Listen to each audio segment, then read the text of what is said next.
అందరికీ నమస్కారం. ఈరోజు మనం చెప్పుకోబోయే కథ అత్తారింట్లో అక్కా చెల్లెళ్ళు మొదటి భాగం. కథలోకి వెళ్ళబోయే ముందు మీరు కనుక మన ఛానల్ని ఫస్ట్ టైం చూస్తున్నట్లయితే తప్పకుండా మన ఛానల్ని లైక్ చేయండి, షేర్ చేయండి, సబ్స్క్రైబ్ చేయండి, బెల్ ఐకాన్ క్లిక్ చేసి ఆల్ అనే బటన్ని ప్రెస్ చేయడం మర్చిపోకండి. కథని ఎక్కడ స్కిప్ చేయకుండా వినండి. మరి కథలోకి వెళ్ళబోయే ముందు ఈ కథ ఇంకో 2 పార్ట్స్ రాబోతోంది. ఈ కథ మొత్తం 3 భాగాలు. కథ చాలా చాలా ఇంట్రెస్టింగ్గా, సస్పెన్స్గా, థ్రిల్లింగ్గా ఉంటుంది. మిస్ అవ్వకుండా స్టోరీ 3 భాగాలు వినండి. అప్పుడే మీకు కథ పూర్తిగా అర్థమవుతుంది. మీ మనసుకి ఈ కథ చాలా చాలా నచ్చేస్తుంది. పర్సనల్గా నాకు నచ్చి మరి ఈ కథని మీ ముందుకి తీసుకొచ్చాను. మరి కథలోకి వెళ్ళిపోదామా? పాపారావు సుగుణ దంపతులకి ఉంది 10 ఎకరాల పొలం. వాళ్ళుండేది పల్లెటూరులో. వాళ్ళకంటూ ఉందే ఒక 4 గదులు పట్టు పెంకుటిల్లు. సుగుణ పాడి చేసుకుంటూ ఉంటుంది. పాపారావు ఆ 10 ఎకరాల పొలాన్ని వ్యవసాయం చేస్తాడు. పెళ్ళైన వెంటనే వీళ్ళకి పిల్లలు కలగలేదు. చాలా ఆలస్యంగా కలిగిన ఒక్కగానొక్క కొడుకు ప్రసాద్. మొదటి నుంచి కూడా పల్లెటూరులో పుట్టి పెరగటం, సాంప్రదాయాల పట్ల, కులం, మతం, గోత్రం, క్షేత్రం, బీజం, వంశం ఇలాంటి వాటి పట్ల ఎక్కువ విలువలు, గౌరవాలు ఉన్నటువంటి కట్టుబాట్లు ఉన్న కుటుంబం పాపారావుది, సుగుణది కూడా. కాబట్టి వాళ్ళ ఇంట్లో పాపారావు తరపున 7 తరాల నుంచి, సుగుణ తరపున 7 తరాల నుంచి ఇంటర్ క్యాస్ట్ మ్యారేజ్లు కానీ, లవ్ మ్యారేజ్లు కానీ ఇలాంటి అసలు వాళ్ళ కుటుంబాల్లో లేనే లేవు.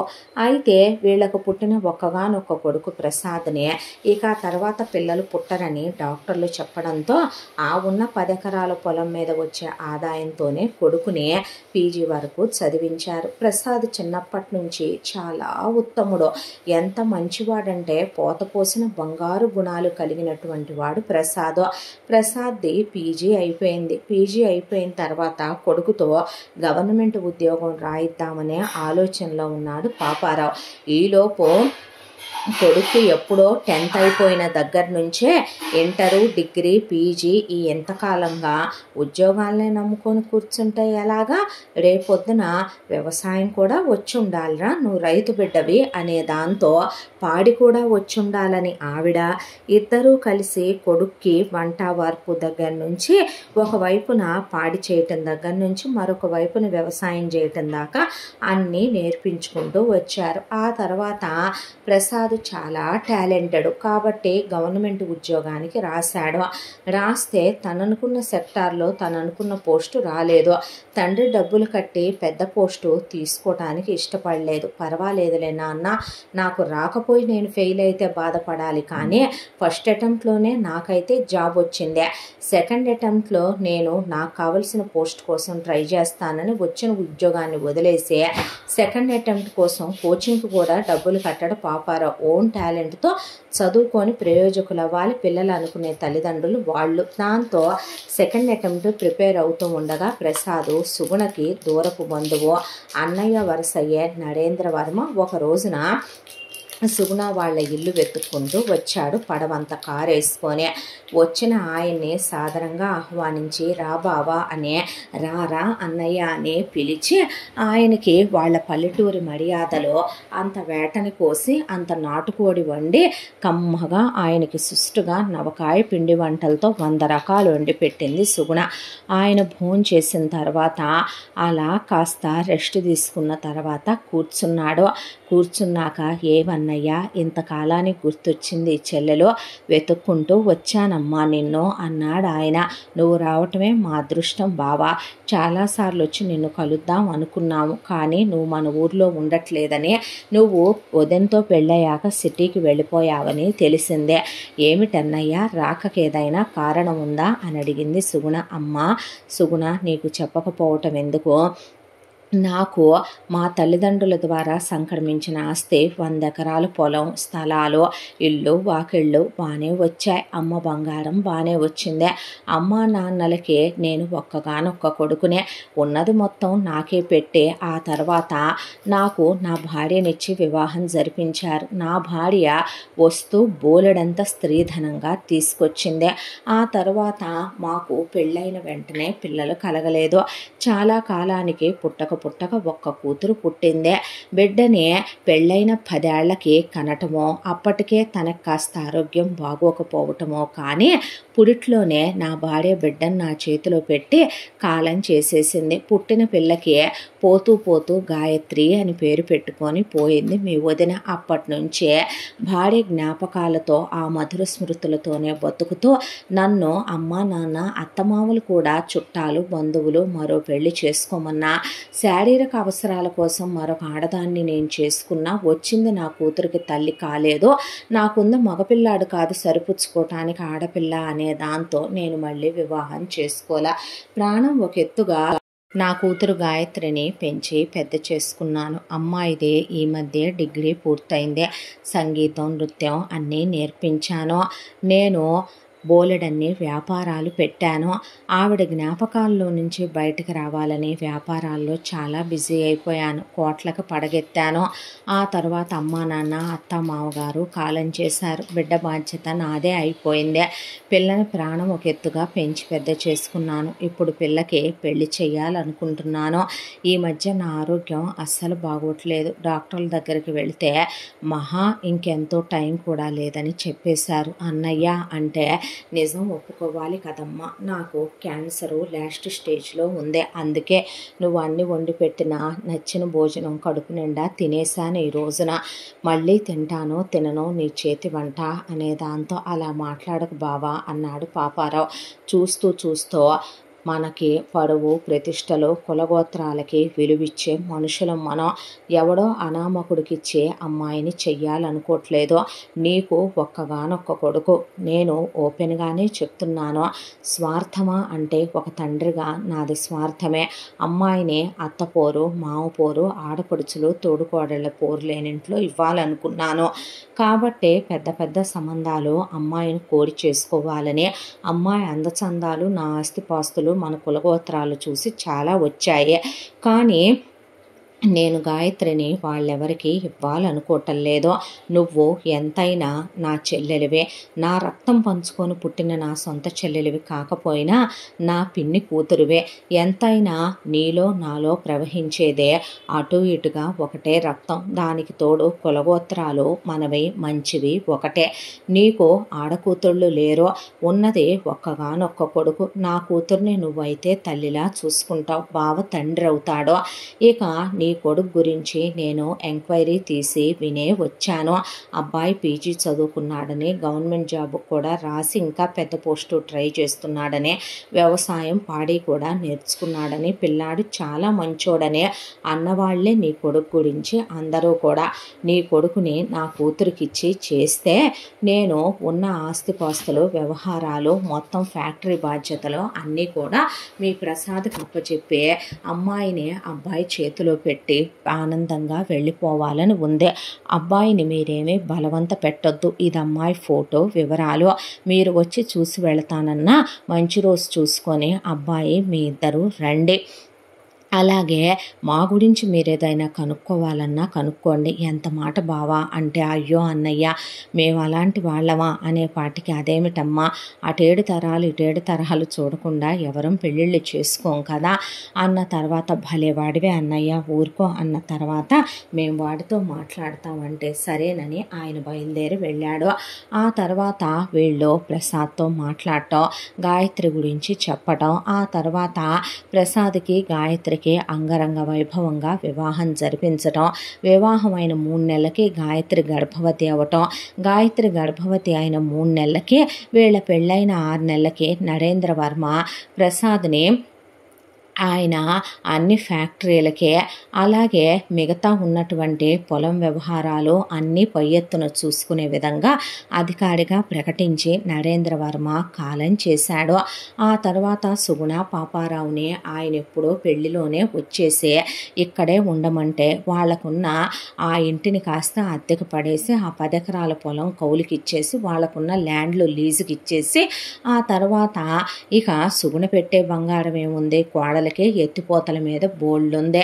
దాంతో ఉన్న కాస్త బంగారం కూడాను లాకర్లో పడేసి ఆ తర్వాత సుగుణ పాపారావు ఇక్కడికే వచ్చి ప్రసాద్తో ఉంటూ కోడల్ని కూతుర్లానే చూసుకునేది సుగుణ. ఆ తర్వాత గాయత్రికి తండ్రి పోయినా ఆడపిల్లకి గోత్రం మారుద్దు కాబట్టి ఆయన ఆఖరి కోరికగా ఘనంగా సీమంతాలు జరిపించి ఫోటోలు అవి తీయించారు. 9వ నెలలో గాయత్రి బిడ్డని ప్రసవిస్తూ బిడ్డని కనలేక ఆవిడ బాలింత జబ్బుతో చనిపోయింది. బిడ్డని ప్రసవించే కొడుకు పుట్టాడు. ఇక దాంతో భార్య పోయిందనే దిగుల్లోకి వెళ్ళిపోయాడు ప్రసాద్. చూస్తే పురిట్లో బిడ్డ పేరు సిద్ధార్థ అని పెట్టుకున్నారు. పెట్టుకున్న తర్వాత కొడుకుని అలా ఎలా వదిలేసి ఊరుకుంటాం? కొడుకు అలా ఉండిపోతే కొడుకు జీవితం ఏమైపోద్ది? బాబు కోసమైనా సరే కొడుకు ఇప్పుడు మరో పెళ్లి చెయ్యాలి కదా అనే దాంతో ఇక పాపారావు సుగుణ కలిసి ఈసారి మరో సంబంధం వెతికారు. ఇప్పుడు వాళ్ళకే తినటానికి ఉండటానికి డబ్బుకి దేనికి లోటు లేదు. ఉన్న లోటల్లా కొడుక్కి మంచి ఇల్లాలయ్యా అమ్మాయే, పూర్ణాయుష్ ఉన్న అమ్మాయి, మాంగళ్య బలం ఉన్న అమ్మాయి, బిడ్డని సొంత బిడ్డగా చూసుకునే అమ్మాయి, ముఖ్యంగా వాళ్ళ కులం అయ్యుండే అమ్మాయి కావాలి వాళ్ళకే. దాంతో సంబంధాలు వెతికారు. సంబంధాలు వెతికితే అక్కడ ఒక అమ్మాయి సంబంధం దొరికిందే. అమ్మాయి పేరు వసుంధర. వాళ్ళ నాన్నగారు వీళ్ళ కులమే, పైగా చాలా స్ట్రిక్ట్ ఆయన. వసుంధరేమి గాయత్రిలా చదువుకోలేదు. 6వ తరగతో 7వ తరగతో చదువుకుందే. పెద్ద చదువు లేదు, పైగా అమాయకురాలు. ఇంటి పని వంట పని తప్ప లోకజ్ఞానం లేని మనిషే. దానికి తోడు అమాయకంగా ఉంటది, చాలా మంచిదే. ఇక కుట్ర స్వార్థం ఇలాంటియే ఎరుగని మనిషే. అమ్మా నాన్నలకి వాళ్ళిద్దరు, వసుంధరకి ఒక అన్నయ్య. ఆ అబ్బాయికి పెళ్ళైపోయింది. ఆ తర్వాత ఇక వసుంధరే. వాళ్ళు కాకపోతే నిరుపేదరికంలో ఉన్నారు. అమ్మాయి మాత్రం చూడటానికి చక్కగా పుత్తడి బొమ్మలాగా ఉందే. ప్రసాద్ ముందు చేసుకోవటానికి ఇష్టపడలేదు. పాపారావు సుగుణ బలవంతంగా ఇటు ప్రసాద్ని ఒప్పించారు. ఆ తర్వాత వసుంధర వాళ్ళ నాన్నగారితో, చూడండి అన్నయ్య గారు, పోయిన మా కోడలు దేవత, మా అన్నయ్య యావదాస్తి కూడాను మా కోడలి పేరిట, మా కోడలి తదనంతరం మా మనవడి పేరిట చెందేలాగా రాశారు. పై ఎత్తున మొత్తం మా ప్రసాదే చూసుకుంటున్నాడు వ్యవహారం అంతా కూడాను. ఇక రేపొద్దున మీ అమ్మాయి వచ్చిన తర్వాత సిద్ధార్థనే సొంత కొడుకు కాదన్నట్టు కానీ, వాడిని అమ్మ అని పిలిపించుకోకపోవటం కానీ, వాడిని దూరం పెట్టడం కానీ చేస్తే మా అబ్బాయికి మేము 3, 4, 30 పెళ్ళిళ్ళు చేయటానికి కూడా వెనకాడమనే. తల్లి కావాలి మీ అమ్మాయి మా మనవడికి, మా అబ్బాయికి పెళ్ళాం అవటం కన్నా, అది గుర్తుపెట్టుకోండి. మీకు మాకు కులం కలిసిందనే దాంతోనే మేము ఏమీ ఆశించకుండా చేసుకుంటున్నాం మీ అమ్మాయిని అని చెప్తే, వసుంధర తండ్రి చాలా మంచివాడు, బాగా బ్రతికి దెబ్బతిన్నారు వాళ్ళు. దాంతో ఆయన వెధవేషాలు వేస్తే గనక తలకాయ మీద మెడకాయ తీస్తాను, సవతి కొడుకు అన్నట్టు పిల్లాడికి నువ్వే మాత్రం సవితి ప్రేమను చూపించిన వెధవేషాలు వేసినా సరే బొందిలో ప్రాణం తీసేస్తాను, జాగ్రత్త, ఒళ్ళు దగ్గర పెట్టుకొని అల్లుడితో కాపురం చేసుకుంటూ పిల్లాడిని సొంత కొడుకులా చూసుకో, అర్థమవుతుందా అని చెప్పి వసుంధరనే ప్రసాద్కిచ్చి పెళ్లి చేస్తే సుగుణ అంతకుముందు గాయత్రికి పెట్టలేదు, అవసరము రాలేదు. కానీ వసుంధరకు మాత్రం తన దగ్గర ఉన్న 200 తులాల బంగారము, ఆ తర్వాత ఒక డైమండ్ సెట్టు చేయించి ఇచ్చి దాదాపు ఒక 100 పట్టు చీరలే కొనిచ్చింది వసుంధరకే. వసుంధర కోడలుగా అడుగు పెట్టిందే. ప్రసాద్ మొదటి రాత్రి రోజు వసుంధర చెయ్యి తన చేతిలోకి తీసుకుని, బాబుని సొంత తల్లిగా చూసుకోవసు, చాలు, అంతకు మించి నిన్నేం అడగనంటే, అయ్యో భలే వారేనండి, నేనంత స్వార్థపరురాల్ని నీచమైన ఆడదాన్ని కాదండి, నాకు నా బిడ్డలు వేరు వాడు వేరని నేను అసలు అనుకునేటట్టయితే మిమ్మల్ని వివాహమే చేసుకుని ఉండేదాన్ని కాదు. అయినా మీకు పెళ్ళైందనే విషయం దాచారా, అక్కయ్య పోయిందనే విషయం దాచారా, బాబున్నాడనే విషయం దాచారా, ఇష్టపడి చేసుకున్న తర్వాత ప్రేమగా దేన్నైనా అంగీకరించాలే తప్ప అపవాదులు నిందలు వేసే స్వార్థ బుద్ధి కలిగి ఉండకూడదండి అని వసుంధర అన్నాక ఇష్టంగానే ఆయన ఆవిడతో కాపురం చేశాడు. ఆ తర్వాత వెంటనే వసుంధర గర్భవతి అయ్యింది. గర్భవతి అయిన వసుంధరకి ఒక కొడుకు పుట్టాడు. గౌతమ్ అని పేరు పెట్టుకున్నారు. సిద్ధార్థని గౌతమ్ని వసుంధర ఇద్దరిని నెత్తిన పెట్టేసుకునేది. పిల్లలకి స్నానాలు చేయించడం దగ్గర నుంచి బువ్వ తినిపించడం దాకా, జోలపాట్ల పాడటం దగ్గర నుంచి ఆడించుకోవటం దాకా ఇంట్లో పనివాళ్ళు అందరూ ఉంటారు. వంట సుగుణ చేసుద్దే. వసుంధర ప్రపంచమే ఆ పిల్లలు. ఇక లేదంటే ప్రసాద్కి ఏదైనా కావాలన్నా, అత్తమావులకి ఏదైనా కావాలన్నా చూసుకోవటం వరకే ఆవిడ పని. పోన్లే అమాయకురాలైన మంచి పిల్ల వచ్చిందని ఎక్కువ దైవభక్తి ఎక్కువ ఈవిడికి. కాబట్టి ఎప్పుడు గుళ్ళు గోపురాలు పూజ గదే, ఎక్కువ వ్రతాలు నోములు పూజలని చేసుకుంటూ ఉంటుంది వసుంధర. కొడుకులిద్దరితోనూ ఆవిడ అమ్మ అనే పిలిపించుకుంటుంది. ఇక పెద్ద పిల్లాడికి 3 ఏళ్ల వయసు వచ్చింది. రెండో పిల్లాడికి 2 ఏళ్ల వయసు. ఇక కాస్త పిల్లలకి ఒకడికేమో అక్షరాభ్యాసం చేయించాలి, తర్వాత మంచి స్కూల్ చూసి జాయిన్ చేయాలి, తర్వాత రెండో వాడిని కూడా వెయ్యాలని. ఈలోపు పాపారావు సుగుణ వాళ్ళ దూర బంధువులు ఎవరిదో పెళ్ళుందని వెళ్ళొస్తూ కార్ యాక్సిడెంట్ అయ్యే ఇద్దరు స్పాట్లో చనిపోయారు. అమ్మా నాన్నలు పోయారని ఆయన చాలా బాధపడ్డాడు. అత్తమామలు పోయారని వసుంధర కూడా బాధపడినా మనం ఏదైనా యాక్సెప్ట్ చెయ్యాలిగా దేవుడి తీర్పుని. దాంతో ఇక పోయిన వాళ్ళకి ఆత్మశాంతి కలిగేలా అన్ని క్రతువులు పూజలు చేయించి ఆ తర్వాత మెల్లగా ఆయన వ్యాపారంలో పడి ఆవిడ పిల్లల పెంపకంలో పడి మెల్లమెల్లగా మర్చిపోతూ వచ్చారు పోయిన వాళ్ళనే. ఆ తరువాత వసుంధర అమాయకురాలే కాదు, కాస్త తిక్కలది తెంగరిది కూడాను. పెద్దబ్బాయికి కొంచెం వయసు వచ్చే కొద్దీ ఆయనే దగ్గరికి పిలిచి గాయత్రి నీ కన్న తల్లని, గాయత్రి చనిపోయాక నేను వసుంధరని వివాహం చేసుకున్నానయ్యా అని ఆయన ఉన్నది ఉన్నట్టే చెప్పిన. ఎప్పుడూ వసుంధరనే పిన్ని అని పిలిస్తే అసలు వసుంధర ఊరుకోదు. సిద్ధార్థ కూడా పిన్ని అని పిలవడం. గౌతమ్ కూడా సిద్ధార్థ తన సొంత తల్లికి పుట్టిన అన్న కాదన్నా పిల్లలిద్దరూ చాలా కలివిడిగా ఉరే అంటే ఉరే అనుకుంటూ నా బట్టలు నువ్వు సెలెక్ట్ చేయరా అంటే నువ్వు చేస్తే ఎటు బాగోవులే కానీ నేనే చేస్తాను ఆగన్నా, నీ కూడాను నాన్న మరీ నల్లాంటి ఫార్మల్స్ తీస్తారు నీకు అని చిన్నోడే పెద్దోడికి సెలెక్ట్ చేయటం. పెద్దబ్బాయి చాలా సాఫ్ట్ సౌమ్యత, చిన్నవాడికి బాగా తొందరపాటు, అలాగే చిన్నవాడికి కోపం ఉడుకుమోత్తనం అన్నీ ఎక్కువే. చిన్నప్పటి నుంచి ఆయన ఏది తెచ్చినా పిల్లలిద్దరికీ తెస్తాడు, ఏది కొన్నా ఇద్దరికి కొంటాడు. వసుంధర వాళ్ళకి నచ్చినయ్యే వండి పెట్టుద్దే, వాళ్ళిద్దరూ బాగుండాలని పూజలు చేస్తదే. కాకపోతే అంతా దాంట్లో వసుంధర పెద్దబ్బాయి పేరు మీద యావదాస్తి ఉంది కాబట్టి పెద్దబ్బాయికి అన్నం తినిపిస్తూ రోజు నాన్న నేను నిన్ను సొంత అమ్మని కాకపోయినా అమ్మ కన్నా ఎక్కువగా చూసుకున్నానురా, మీ అమ్మ నిన్ను 9 నెలలే మోసింది బంగారం, నేను వచ్చేసరికి నీకు 1 నెల రోజులు రా ఉయ్యాల్లో ఉన్నావురా, నా గుండెలకు హత్తుకొని పెంచానయ్యా, ఈ చేతులతో నీళ్లు పోసానురా, నీకు ముడ్డు మూతులు కడిగానయ్యా, నీకు గోరు ముద్దలు పెట్టానయ్యా, నీకు లాల పోసి జోల పాడింది నేనేనయ్యా, ఎన్నోసార్లు నిన్ను ఒంట్లో బాగోపోతే వాంతులు ఎత్తిపోసుకొని చూసుకున్నానయ్యా, అయ్యా అయ్యా మొత్తం కాకపోయినా కూడా తమ్ముడికి ఎంతో కొంత ఆస్తి పెట్టమ్మా, వాడిని తమ్ముడు కాదు అనుకోబాకరా, ఒరే రేపొద్దున మొత్తం నీకు వచ్చుద్ది, మీ నాన్నదే ఉందిరా, ఒక జీతగాడి కింద నెలకింతని జీతం తీసుకుంటాడు మీ నాన్న, మీ తాత బాధ్యత అప్పచెప్పాడని చెప్పి మీ నాన్న ఆ బాధ్యత వరకే చూసుకుంటూ నెలకే అవన్నీ చూసుకుంటున్నందుకు ఎంత జీతమో అంతే తీసుకుంటాడు తప్ప అందులోంచి రూపాయి వాడుకోవడం.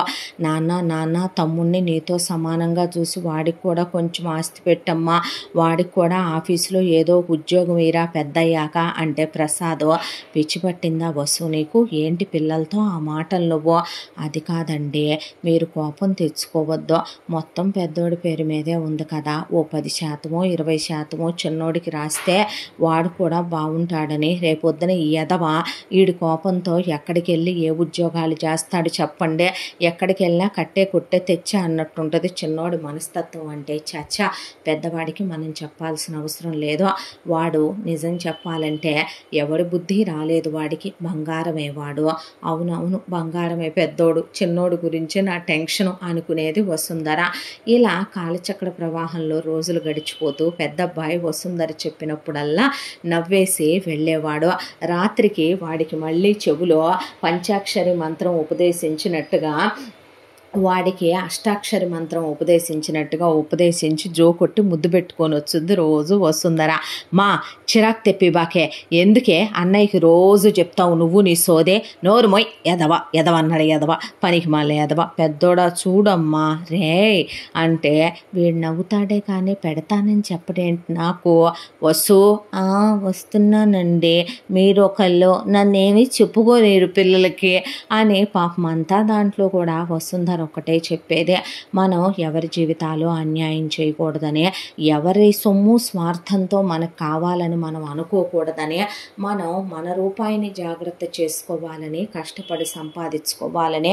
ఇక ప్రసాద్ అయితే పిల్లలిద్దరినీ దగ్గర కూర్చోబెట్టుకొని అన్నదమ్ములంటే రామలక్ష్మణుల్లా ఒకే మాట మీద ఉండాలని, ఒకళ్ళ కోసం ఒకళ్ళు ప్రాణం ఇచ్చుకునేంత ఆప్యాయత అనురాగాలు కలిగి ఉండాలని, స్వార్థ బుద్ధి ద్రోహ బుద్ధి ఉండకూడదని ఆయన మీ ఇద్దరు తల్లులు వేరైనప్పటికీ తండ్రి నేనేరా, ఆ దశరథుడు ఒకడే తండ్రి అయినా రాముడు లక్ష్మణుడు తల్లులు వేరు, వాళ్ళెంత అన్యోన్యంగా ఉన్నారో మీరు అలా ఉండాలయ్యా, వాలి సుగ్రీవుల్లా ఉండకూడదయ్యా అని ఆయన చెప్పాల్సింది ఆయన చెప్పుకునేవాడు. ఇలా కాలచక్ర ప్రవాహంలో రోజులు గడిచిపోతూ సిద్ధార్థకి 10 ఏళ్ల వయసు, గౌతమ్కి 9 ఏళ్ల వయసు ఉన్నప్పుడు వసుంధర అమ్మా నాన్నలు అప్పటికే కాలం చేశారు. వసుంధర అన్న వదినలు పోయారని కబురొచ్చేపాటికే నుంచున్న మనిషి కుప్పకూలిపోయింది వసుంధర. పాపం ప్రసాద్ కూడా దుఃఖం ఆగలేదు. 6 నెలల క్రితమే అత్తామామలు ఇద్దరూ కూడాను పుష్కరాలకని వెళ్ళి ఆ పుష్కరాల్లో కొట్టుకుపోతున్న అత్తను పట్టుకోవటానికి పోయి మామగోడు పోయి శవాలు కూడా దొరకలేదు. వాళ్ళు పోయారనే దుఃఖం నుంచే బయటికి రాలేదంటే ఇదేం కర్మరా దేవుడా అని వెళ్ళేసరికి ఒకవైపున వసుంధర అన్న 2 ఎకరాల పొలం ఉంది. ఆ 2 ఎకరాల పొలం సాగు చేస్తాడు అతను. ఆ పొలం సాగు చేయటానికి వెళ్ళిన అతన్ని పాము గరిసిందని ఆ వార్త పొలంలోంచి ఎవరో ఓ పాలేరు వచ్చి చెప్పేపాటికి వసుంధర వదిన అక్కడికక్కడే గుండాగి కుప్పకూలిపోయిందని, భార్యాభర్త పోయారని తెలిసి ఆయనకి చాలా బాధ అనిపించింది. పిల్లలిద్దరినీ తీసుకొని వెళ్ళి బావమరిదికి ఆయన భార్యకి అంత్యక్రియలు జరిపించాడు ప్రసాద్. వాళ్ళకి పాపం 2 పిల్లలు. ఆ పిల్లల్లో పెద్దమ్మాయికి 6 ఏళ్ల వయసు, పెద్ద పిల్ల పేరు మమత, రెండో పిల్ల పేరు మహిమ, దానికి ఒక 5 ఏళ్ల వయసు ఉంటుంది. పిల్లలిద్దరూ బిక్కుబిక్కుమంటూ మూలం నుంచుంటే వసుంధర పేగులు తెగిపోయినాయి. ఎప్పుడూ ఏమీ అడగలేదండి మిమ్మల్ని, ఇక మీదట కూడా బహుశా ఏమీ అడగాల్సిన అవసరం రాదేమో, తల్లి తండ్రి లేని బిడ్డలు కదో, నాతో తెచ్చుకునేదా, మన ఇంట్లో పనివాళ్ళు ఉన్నారుగా, అంత ముద్ద తింటూ చదువుకుంటారంటే పిచ్చి మాటలు మాట్లాడుకో. ఏం మాటలు నువ్వు మాట్లాడే మాటలు? ప్రతి సంవత్సరం మామగారి పేరు మీద గాయత్రి పేరు మీద ఎంతమందికి వివాహాలు జరిపిస్తున్నాము, ఎంతమందికి మనం చదువులు చెప్పిస్తున్నాం, పిచ్చి పట్టిందా, నీ వాళ్ళు నా వాళ్ళు కాదా, తీసుకురా పిల్లల్ని అన్నాడు ఆయన. ఆ తర్వాత మమతని మహిమని వెంట పెట్టుకొని వచ్చి పాపం వసుంధర చిన్నపిల్లలు కాబట్టి వాళ్ళకు స్నానాలు చేయించి పిలకలేసి, ఇంట్లో ఆడపిల్లలు లేరుగా పూలు పెట్టి పట్టీలు పెట్టి పరికి నీళ్ళేసి నోట్లో అన్నం పెట్టి, తల్లి తండ్రి లేరని పిల్లలు ఉలిక్కి పడతారని సిద్ధార్థ గౌతమ్తో పాటే ఆ గదిలోనే 2 బెడ్లు వేయించి ఈ పిల్లలతో పాటు ఆ పిల్లలకు కూడా జోలపాడి కథలు చెప్పి నిద్రపుచ్చి వచ్చేదే. పిల్లలు 4 కలిసి ఆడుకుంటూ ఉండేవాళ్ళు. ఆ తర్వాత మమతకి ఒక 8 ఏళ్ల వయసు వచ్చిన తర్వాత ఒకరోజు ఇంట్లో పనులన్నీ చేస్తోంది. ఎందుకే ఈ పనులన్నీ నువ్వు చేస్తున్నావు అంటే కూర్చొని ప్రసాద్ ఏదో ల్యాప్టాప్లో వర్క్ చేసుకుంటున్నాడు. సిద్ధార్థ గౌతమ్ కలిసి కూర్చొని పిల్లలు ఏదో వర్క్ చేసుకుంటుంటే మహిమ అక్కడ కూర్చొని ఆడుకుంటోంది. ఎందుకేమిటత్తా, రేపొద్దున పెద్ద అయిన తర్వాత మేము మీ ఇంటి మీద పడి తిన్నామని నువ్వంటే, మాకు ఊరికే తిండి పెట్టానని నువ్వంటే, ఇప్పుడు ఇంట్లో పని వాళ్ళు ఉన్నారు, 2 మనుషుల పని నేనొక్కదాన్నే చేస్తున్నాను, ఆ 2 మనుషుల పనికి నువ్వెంత జీతం ఇస్తావు పని వాళ్ళకే? ఏమే ఏమే ఏమే ఏం మాటలే, మా అన్న వదిన రోషం పౌరుషం ముట్టె పొగరే వచ్చాయే నీకు? ఉన్న 2 ఎకరాల పొలాన్ని పక్కన పడేసి మీ మామయ్య రమ్మన్నా ఉద్యోగం ఇస్తానన్నా ఆ రోజు మీ నాన్న రానన్నాడు, ఈ రోజున నువ్వు అలాగే మాట్లాడుతున్నావు. నేను చూశారండి, నేను సొంత బిడ్డగా పెంచుతున్నానంటే లేదా పరాయి పిల్లగా పెంచుతున్నానా? వద్దత్తా, నువ్వు ప్రేమ నీవు చాలు, మామయ్య ప్రేమిస్తున్నారు చాలు, సిద్ధార్థ గౌతమ్తో ఆడుకుంటున్నావు అంతేకాని మీరు ప్రేమిస్తున్నారనే ఆ ప్రేమని అలుసుగా తీసుకుని మీ మీద పడి తిని రేపు ఏదో ఒకరోజు ఒక మాట అనొచ్చేమో అత్త, నువ్వు మీ ఇంటికి వచ్చామని, మీ దయాభిక్షతో పెరిగి పెద్దయ్యామని, నువ్వే మమ్మల్ని చదివించి పెంచి పెద్ద చేశానని అంటే, అయ్యో అయ్యో అయ్యో ఏం మాటలే ఆ మాటలు అంటే ప్రసాద్ దగ్గరికి పిలిచి, ఎందుకంటారమ్మా నిన్నలా, వద్దు మామయ్య, మీరు మంచివాళ్ళు, మా అమ్మా నాన్న పోయారు, తెచ్చి మీరు అమ్మా నాన్నలా చూసుకుంటున్నారు, అంతటితో ఆనందపడాలి. ఇద్దరు పని వాళ్ళ పని నేను చేస్తున్నాను, మా చెల్లెల చేత నేను చేయించలేనులే, కాబట్టి ఆ జీతం లెక్క చూసుకుంటే సంవత్సరానికి ఎంత వస్తుందో అంతే ఫీజు కట్టి నువ్వు మా ఇద్దరిని స్కూల్లో జాయిన్ చే. అదేంటి బావ వాళ్ళతో పాటు మామయ్య అడ్మిషన్లు తీసుకొస్తే, వద్దత్తా, మాకెంతో అంతలోనే చదువుకుంటాం మేము, సంవత్సరానికి బావ వాళ్ళతో పాటు మీరు మాకన్నన్ని బట్టలు కొనొద్దు మామయ్య, మాకు చెరి 4 జతల బట్టలు చాలు. ఏవే అలా చూసుకున్నా 2 ఎకరాల పొలం ఉందే మీ నాన్నదే, దాని మీద డబ్బులు వస్తాయే, రేపు అమ్మినా ఆ పొలం మంచి రేటు ఉందే, రేపు ఆ పొలం అమ్మే హక్కు నాకే ఉందే, అది నేను మీకే ఇస్తానమ్మా. అవును, ఆ పొలం అమ్మేసి ఆ డబ్బులు బ్యాంకులో వేసేసే, లేదా మామయ్య ఎందులోనూ కడతాడుగా బిజినెస్కి, అందులో కట్టించు, కట్టిస్తే రేపు మాకు పెళ్ళిళ్ళకి కావద్దా ఏంటి, రేపు మేము పెద్దయ్యాక ఏం పెట్టి బతుకుతాం అనేపాటికి అలా గడ్డం కింద చేయి పెట్టుకొని కూర్చుండిపోయి వసుంధర, అమ్మమ్మమ్మమ్మ చూశారండి ఎన్ని తెలివితేటలో అంటే ఆయన నవ్వి, అది కాదమ్మా, బావా వాళ్ళతో పాటు స్కూలుకి వెళ్ళి చదువుకోండి, నీ మిగతా ఇష్టాలేవి నేను కాదనలే, కానీ ఈ ఒక్క మాట వినరాదు, వద్దు మావయ్య, మేము ఆడపిల్లలం, మేమేమి పెద్ద పెద్ద చదువులు చదివి రేపు వ్యాపారాలు చెయ్యాలా, ఉద్యోగాలు చెయ్యాలా, మేము చదివే చదువులకి మేము చేసుకునే ఉద్యోగాలు చాలు. అత్త, చెల్లి నేను టైలరింగ్ నేర్చుకోవాలనుకుంటున్నాం. ఏం పుట్టిందే అంటే, లేదత్తా నేర్చుకుంటాను, దానికి తోడు చెల్లికి కూడా నేర్పిస్తాను, ఏమో రేపొద్దున అందరూ బొటిక్కులు అంటున్నారు, బ్యూటీ కోర్సులు అవన్నీ కూడా నేర్చుకుంటాం అంటే, నీ ఇష్టం వచ్చినట్టు జైవే, నువ్వు నేను చెప్పిన మాట వింటావా పెడతావా అని ఆవిడ అలాగే అని చూశారటండి. అనేసరికి దీనికి ఎంత పొగరో, వాళ్ళ నాన్న అమ్మ పొగరో, మా అమ్మ నాన్న పొగరే వచ్చిందే.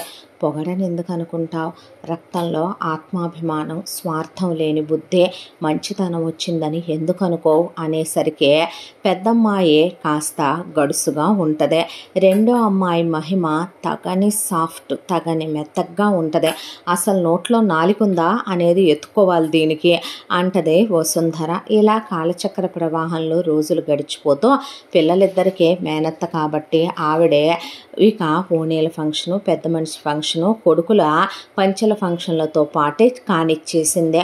అయిపోయి పిల్లలు పెరిగి పెద్దవాళ్ళు అయ్యారు. సిద్ధార్థ చిన్నప్పటి నుంచే మమతకి కోపం ఎక్కువ, గట్టిగా మాట్లాడుద్ది, పని వాళ్ళతో కూడా అదిలిచ్చి ఇంట్లో పనులన్నీ చేయించుతూ తిరుగుద్దే. కానీ మమతలో స్వార్థం లేని బుద్ధి, మంచితనం, ఒక దొంగతనం కానీ తప్పుడు బుద్ధి కానీ లేకపోవటం సిద్ధార్థని ఆకర్షించిందే. కాలేజీలో చాలామంది అమ్మాయిలు తనకి ప్రపోజ్ చేసిన సిద్ధార్థకి నచ్చందే. ఇంట్లో ఉన్న మమత అంత స్ట్రిక్ట్గా ఉన్నా, అంత స్ట్రైట్ ఫార్వర్డ్ అయినా చాలా చాలా ఇష్టం మరదలంటే. దాంతో ఆ విషయం టైం వచ్చినప్పుడు చెప్పొచ్చులే, ఈ రాకాసికి చెప్పినా తిట్టుద్దనే దాంతో చెప్పలేదు సిద్ధార్థ. ఆ తర్వాత సిద్ధార్థది ఇంజనీరింగ్ అయిపోయి MBA చేశాడు. అయిపోయిన తర్వాత తండ్రితో పాటు వ్యాపారానికి రమ్మని ఆయన పిలిస్తే వెళ్ళి వ్యాపారంలో మెళకువలన్నీ నేర్చుకొని ఆఫీస్కి వెళ్ళటం మొదలుపెట్టాడు. ఆ తరువాత పెద్దాడికి పెళ్లి చేస్తే పోద్దని వసుంధర గొడవ పెడుతోంది. ఆవిడేమి నా మేనగోడళ్ళనే ఇంటి కోడళ్ళని చేసుకోవాలి అది ఇదని ఎప్పుడు ఆయనతో అనలేదు, ఆయన ఎప్పుడు అలా అనుకోలేదు. పెద్దబ్బాయిని కూర్చోబెట్టి, ఎవరినైనా ప్రేమిస్తే చెప్పు నాన్న, కులం ఏంటని అడగను, వాళ్ళ కులం ఎక్కువైనా తక్కువైనా ఎవరైనా ఏ వర్ణమైనా నేనే వాళ్ళ ఇంటికి వెళ్ళి మాట్లాడి పిల్లని అడిగి నీకిచ్చి చేయమనమని వాళ్ళని బ్రతిమిలాడైనా సరే నీకిచ్చి పెళ్లి జరిపిస్తాను నాన్న, ఎవరు ఏంటి అని కూడా అడగను, వాళ్ళ స్థాయి హోదా కూడా పట్టించుకోను, నీ మనసుకు నచ్చిన అమ్మాయిని నువ్వు చేసుకుంటేనేగా జీవితాంతం నువ్వు ఆనందంగా ఉంటావు అంటే ఆ మాటకి సిద్ధార్థ ఒకళ్ళని ప్రేమించాను నాన్న, మరమ్మ నువ్వు ఒప్పుకుంటారా? అనుకున్నా అన్న ఏదో ఒకటి పేలుస్తాడు బాంబు అని అన్నాడు గౌతమ్. అనేసరికి ఎవరన్నా అనేసరికి అక్కడే పని చేసుకుంటుంటే టేబుల్ దగ్గర మమత వైపు చూపిస్తే, ఏంది ఈ కొరకరాని కొయ్యనా అంది వసుంధర. అనేపాటికే అదంటే నాకు చాలా ఇష్టం చిన్నప్పటి నుంచే. దానికి ఆ విషయం చెప్తే ఆ మూర్ఖురాలు ఆ మొండిది దానికి కూడా ఆస్తితో లింకులు కలుపుద్దని చెప్పలేదు డాడీ అని చెప్పేసరికి మమతని దగ్గరికి పిలిచి, ఏమ్మా నా కొడుకుని పెళ్లి చేసుకుంటావా అని అడిగాడు ప్రసాద్. కాళ్ళు ఎరగొడితే ఎందుకు చేసుకోదు, బాగానే చేసుకుంటుంది, నువ్వు ఆగత్తా అన్న తర్వాత, ఏ బావా జాలితో చేసుకుంటున్నావా, పడుంటానని చేసుకుంటున్నావా, అమ్మా నాన్న లేరు దిక్కు మొక్కు లేరని చేసుకుంటున్నావా? నేను మీ స్థాయికి హోదాకి తగినంత కట్న కానుకలు తేలేను, అందగత్తెని కాదు, పెద్ద పెద్ద చదువులు చదువుకోలేదు, ఏం నచ్చిందని చేసుకుంటానంటున్నావు? మావ ఏమైనా నన్నే చేసుకోమని బలవంత పెట్టాడా? ఇదేమైనా నీతో ఒట్లేయించుకొని నన్ను చేసుకొని తీరాల్సిందేనని ఎంతైనా నా మేనత్త కదా మాట తీసుకుందా?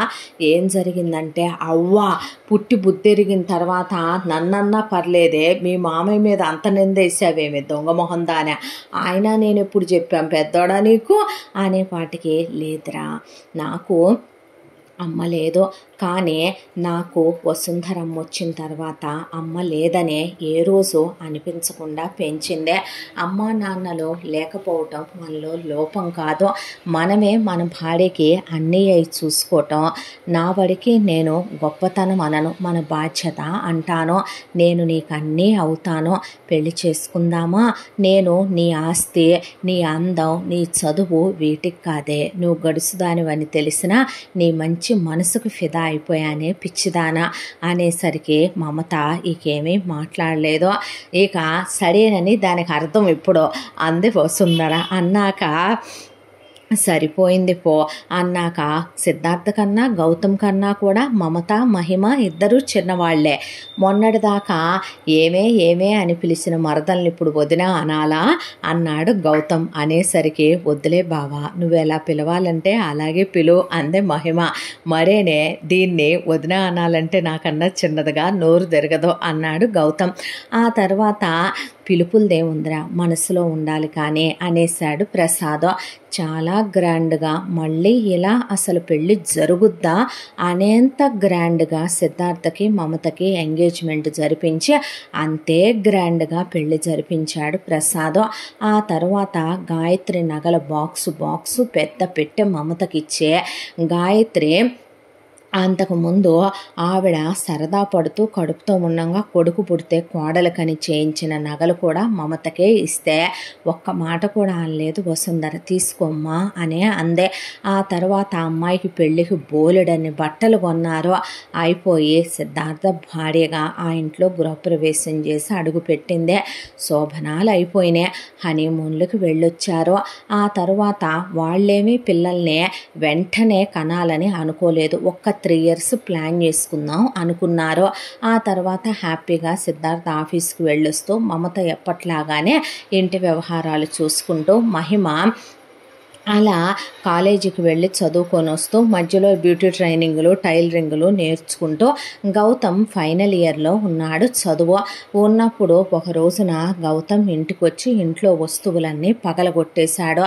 పగలగొట్టేసి తల గోడకేసి కొట్టుకొని జుట్టంతా పీక్కొని మోకాళ్ళ మీద కూర్చొని ఆపకుండా ఫుల్ బాటిల్ తాగేసి వెక్కిళ్ళు పెట్టి ఏడ్చి అలా పడిపోయాడు. ఏమైందని ముందు టాక్సిక్ అయిపోయిన తమ్ముడిని తీసుకెళ్ళి హాస్పిటల్లో జాయిన్ చేసి పుట్టాక వాడికి మందు సిగరెట్లు అలవాట్లేదుగా పెద్దోడా, ఏమైందని ప్రసాద్ ఒక వైపున ఈ తింగడ సన్నాసి ఏం దిట్టు చేశాడని ఏడుస్తూ వసుంధర మరొక వైపున కూర్చుంటే, ఏమైంది బావకని మహిమ, బావా ఏమైంది చిన్న బావకని మమత, కనుక్కుందాం ఆగరా అని సిద్ధార్థ్ మమతని చాలా ప్రేమగా చూసుకుంటాడు.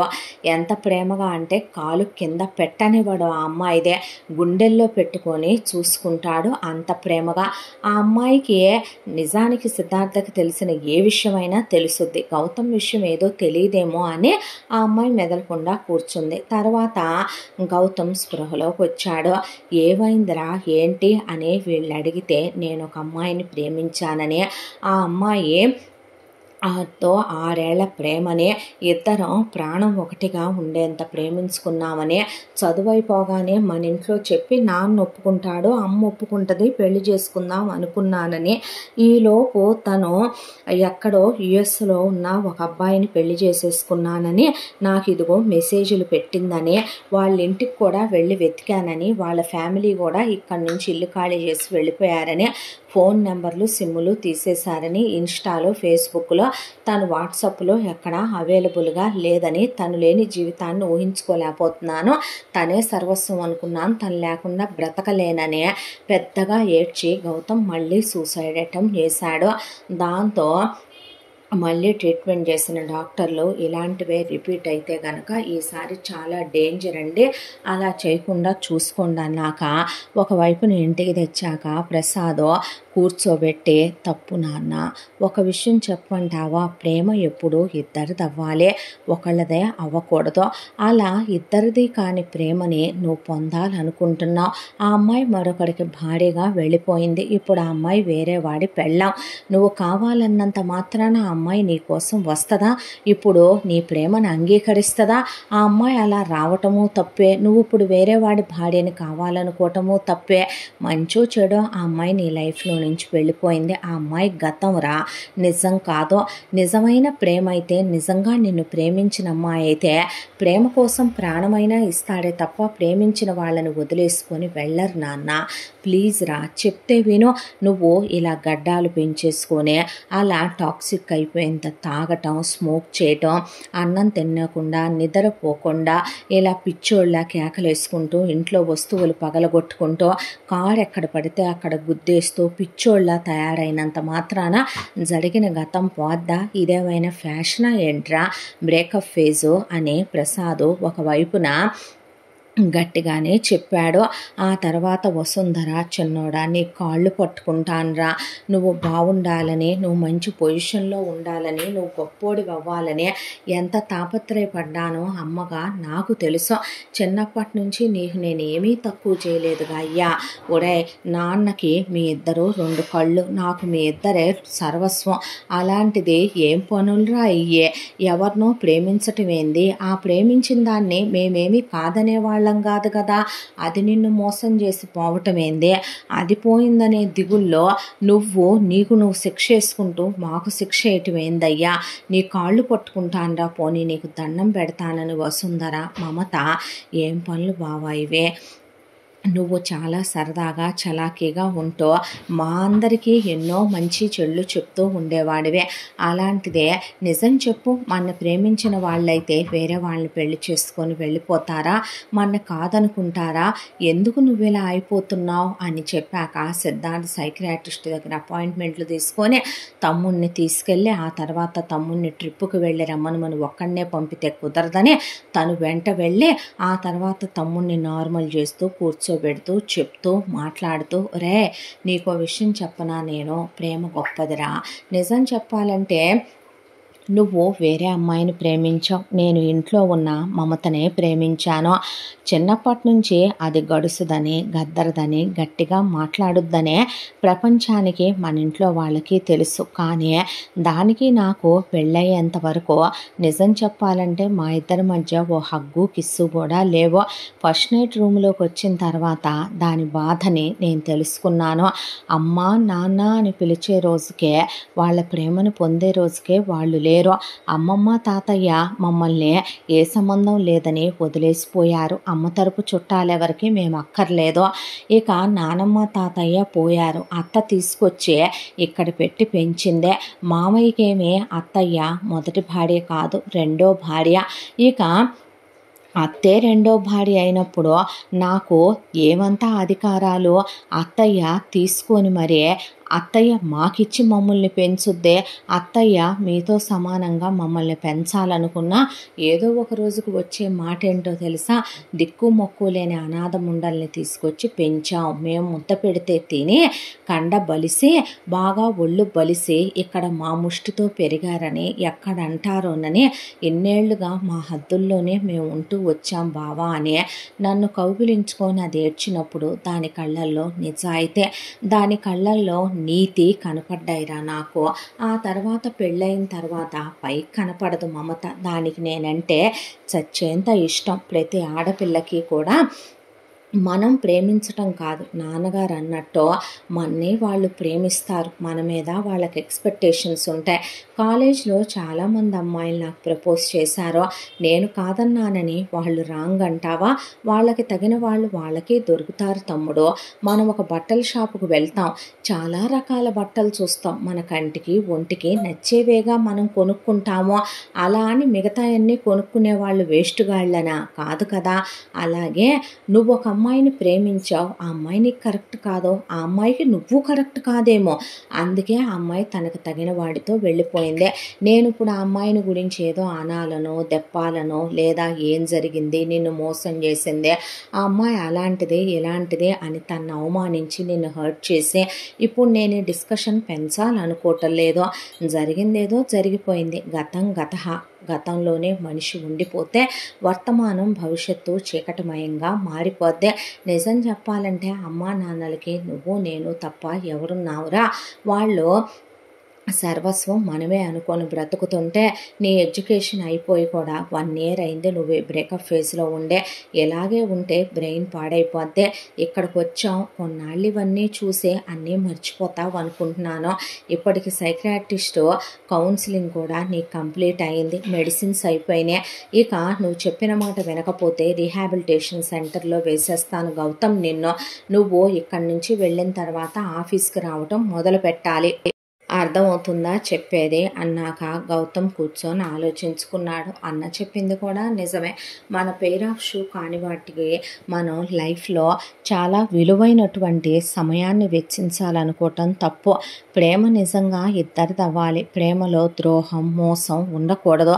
తను మోసపోయాడు, తనను మోసం చేసిన వాళ్ళని తలుచుకుంటూ తన లైఫ్ స్పాయిల్ చేసుకోవటం తప్పని. వస్తానన్నా వెళ్ళాక ఆఫీస్కని కొన్ని రోజులు ఉండే ట్రిప్ కంప్లీట్ చేసుకొని వెళ్ళి గౌతమ్ కూడా నీట్గా షేవ్ చేయించుకొని ఆ తర్వాత క్రాఫ్ట్ చేయించుకొని బ్లేజర్ వేసుకుని ఆఫీస్కి వెళ్ళటం మొదలు పెడితే చాలా హ్యాపీగా ఫీల్ అయ్యారు ఇంట్లో ప్రసాదు, మమత, మహిమ, వసుంధర. ఆ తర్వాత ఆఫీస్కి వెళుతున్న గౌతమ్ సిద్ధార్థ్ దగ్గర బిజినెస్ గురించి మెళకువలన్నీ నేర్చుకున్నాడు.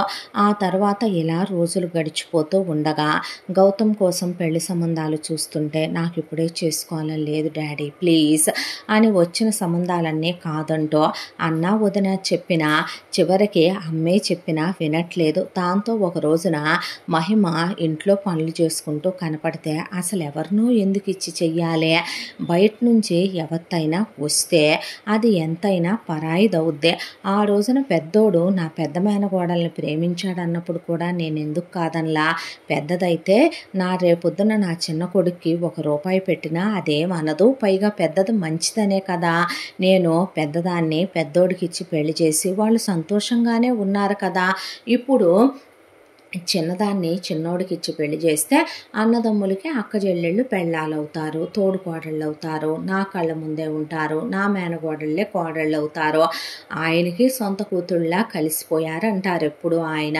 పిల్లలిద్దరూ చక్కగా ప్రేమగా ఉంటారు, ఇంకేం కావాలి అంతకన్నా అనేదాంతో వసుంధర ఈ విషయం ప్రసాద్తో అంటే నువ్వు నేను అనుకుంటే సరిపోయిందా, పెద్దవాడు ప్రేమించానన్నాడు కాబట్టి ఇచ్చి చేసాం, చిన్నోడి విషయం కనుక్కోవద్దు అన్న తర్వాత ముందు మహిమని అడిగిందే వెళ్ళి వసుంధర. అడిగితే మమత అక్కడే ఉందే.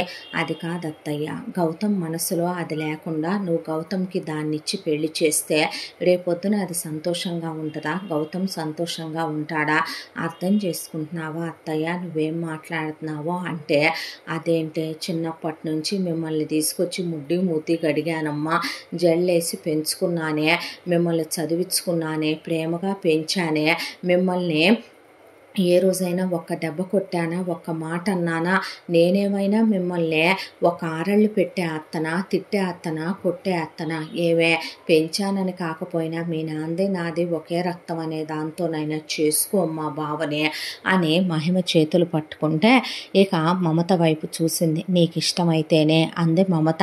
అన్నాక సిద్ధార్థ, వాడిని నువ్వు కాస్త మార్చుకోవటానికి సమయం పట్టుద్ది, ఆలోచించుకో అంటే, నీ ఇష్టం తల్లి, నీ ఇష్టం లేకుండా ఎవరు బలవంత పెట్టరు, అన్నాక చేసుకుంటాను అంది మహిమ. అన్న తర్వాత అమ్మయ్య అన్నాక గౌతమ్ని పెళ్ళికి ఒప్పించాలనుకున్నారు.